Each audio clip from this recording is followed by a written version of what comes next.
Hi, I'm Jessenia, the New England Psychic Medium. A subject I will be discussing today are twin flames and soulmates. This is a really interesting subject because there are so many perspectives of this that are just not very accurate, and I want to explain. A lot of people use the term twin flame incredibly loosely. They think everybody is their twin, or they assume everybody's their twin, or they seem to think that twins are some kind of violent, aggressive form of human, and they, they have to clash, they have to be explosive.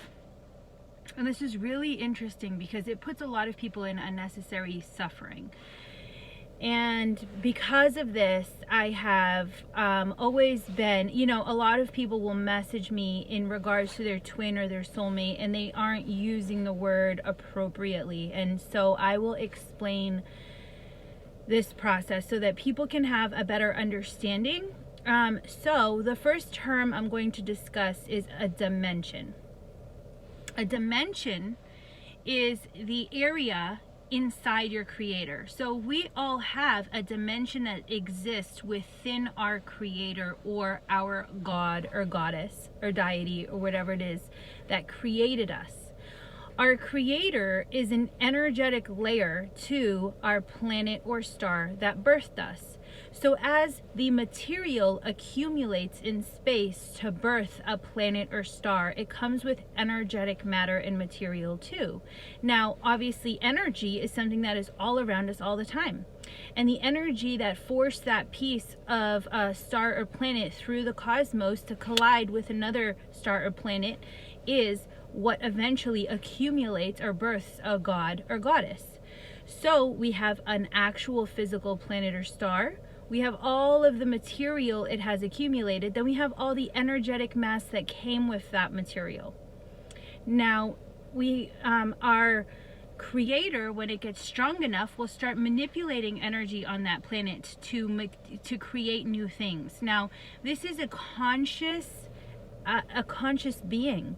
We're talking about destroyed planets and pieces of the cosmos and energetic material, and it's called cosmic DNA. It comes together to form an actual independent energetic being with a bunch of characteristics and energy. Now, this creator, being birthed from elements of space and the cosmos and the universe, then begins manipulating the energy on the star or planet to create a soul group. A soul group is kind of like creating babies in its image. So the creator would create a soul group.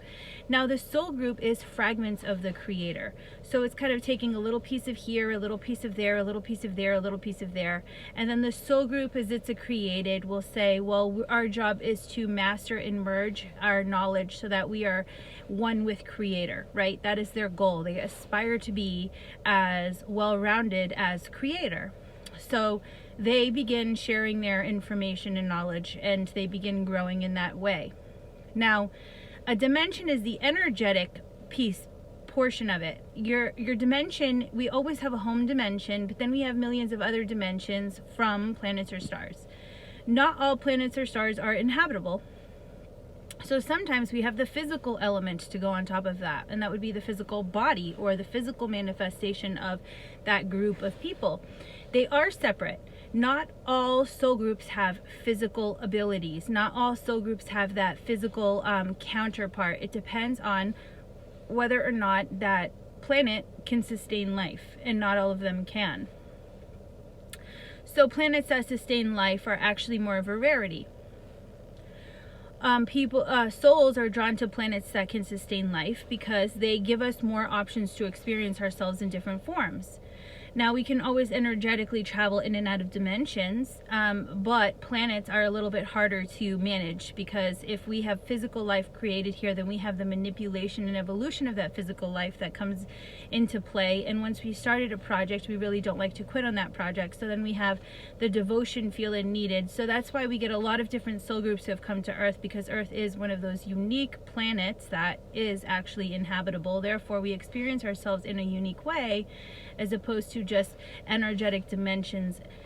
Now, a plane is a level of vibration.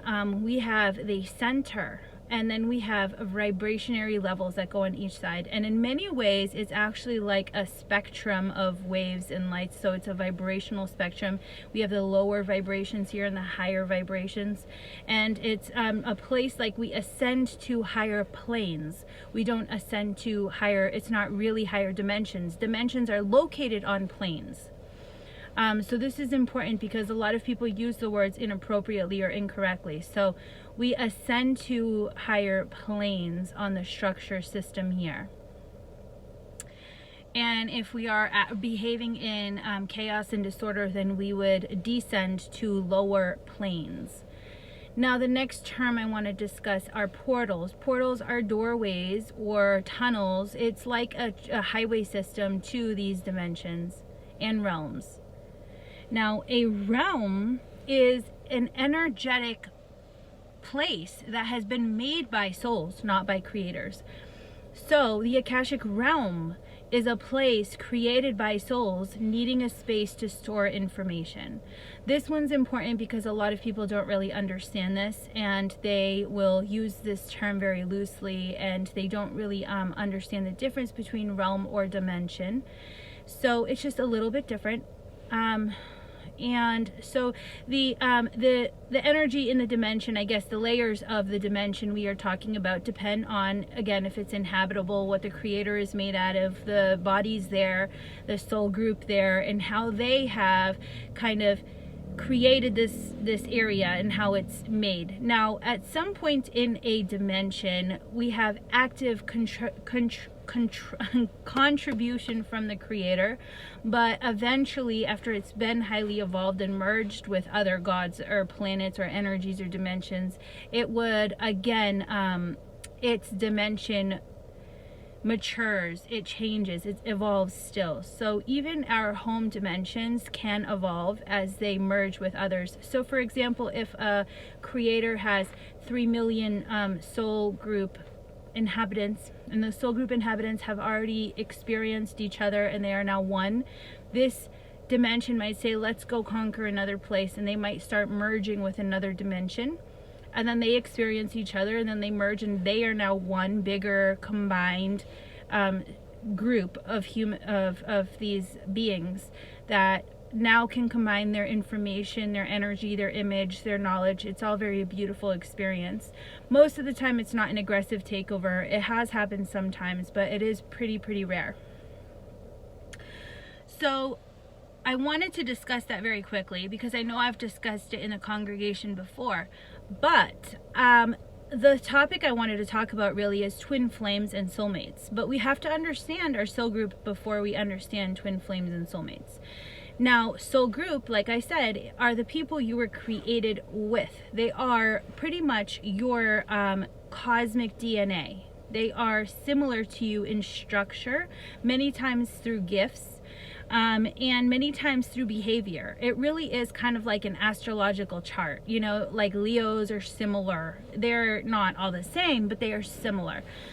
So your soul group is just always going to have that kind of connection to you. You're always just going to feel in tune with them. Soul family are like best friends that are not family, but that we have kind of met over time and decided to spend a lot of time with them. Our soul family are people we incarnate with over and over and over again.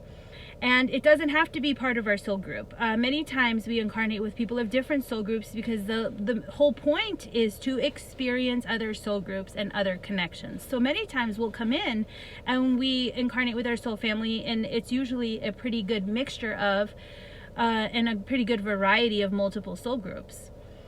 So and we develop such a strong connection and understanding to them because we're on the same path. So we are on the same direction. We are on the same purpose path, like expedite, you know, the same evolutionary track. We might have similar behaviors, and sometimes our soul family will be the ones who volunteer for aggressive or oppressor roles in our life because they are the ones that come with us time and time again. So we might flop positions in each other's lives. For example, one life we might say, well, I'm going to teach you this because you taught me that in a past life, and then you just switch. So in one life, they might play the aggressor or the oppressor, and in the other life, you might play one. So those are still soul family members.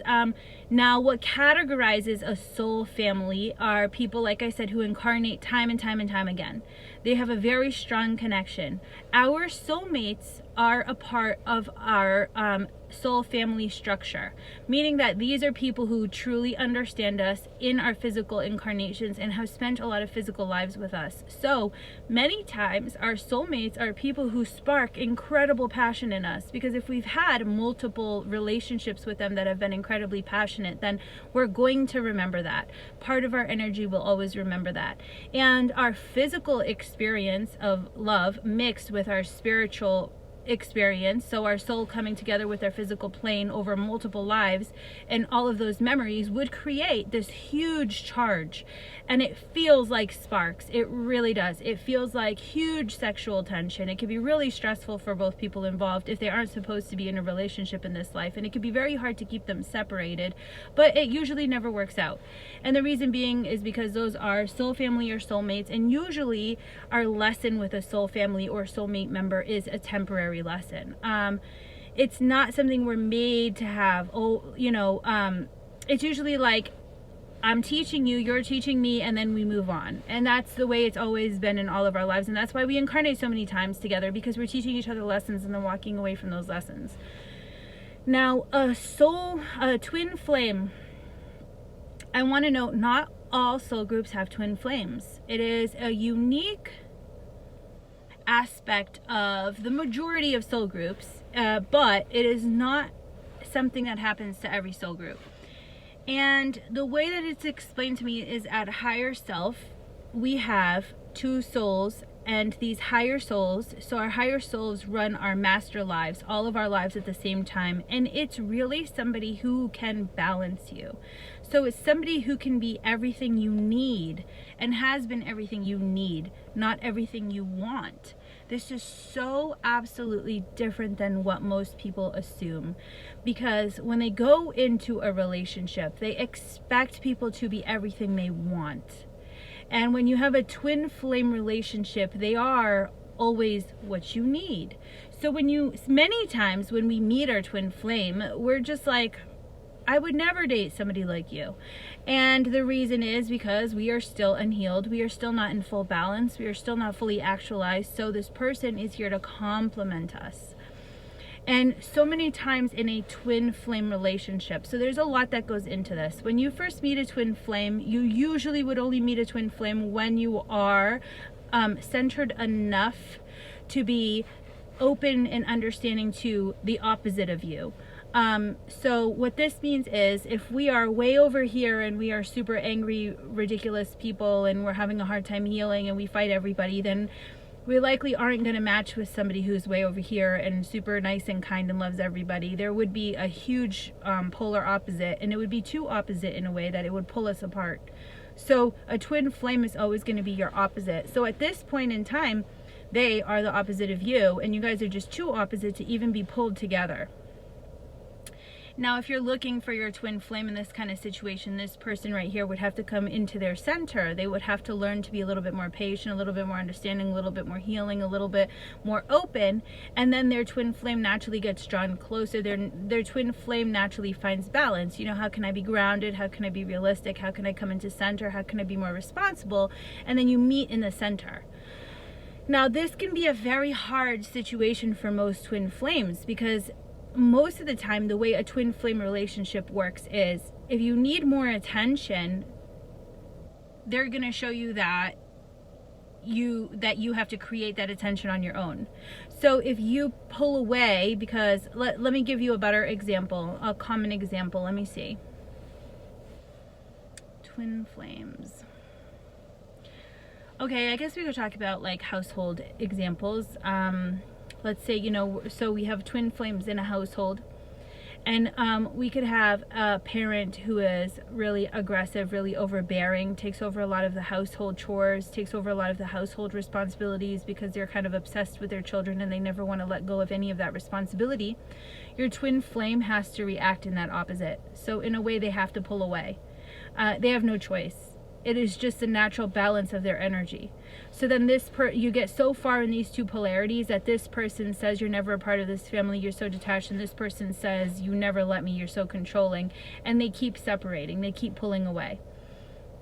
And this is a really super common example, and obviously I'm super exaggerating it for the, you know, for the visual here. So the only way that these two could come into balance is if they understood the energy at play here. If they understood, well, I need to take more responsibility in the household so that she could be less controlling, and we can meet somewhere in the middle, and our children can understand both polarities of the situation, and they can come into balance, and then our family may come into balance. Now, usually this never happens. Usually what happens is we get into this relationship, we just assume it's supposed to work out, and then we slowly separate ourselves, and then they react to our polarity, and they separate themselves, and then we get to a point where we're so freaking opposite that there's no turning back. We get a lot of animosity, pain, anger in this kind of situation because we have two complete opposites that are still blaming each other for their decisions or their pulling away energy. And because it's a team effort, you guys are a unit. So if you are separating in this kind of polarity, if you are so polar opposite, then it can be very, very difficult for you. And in this time and case, sometimes we get to a point where the only thing that works for this kind of situation is to separate and have soulmate relationships. And let me explain. A soulmate is always going to be what you want, not what you need. But when we get into this place of, you know, when we get to this place of damage, it could be so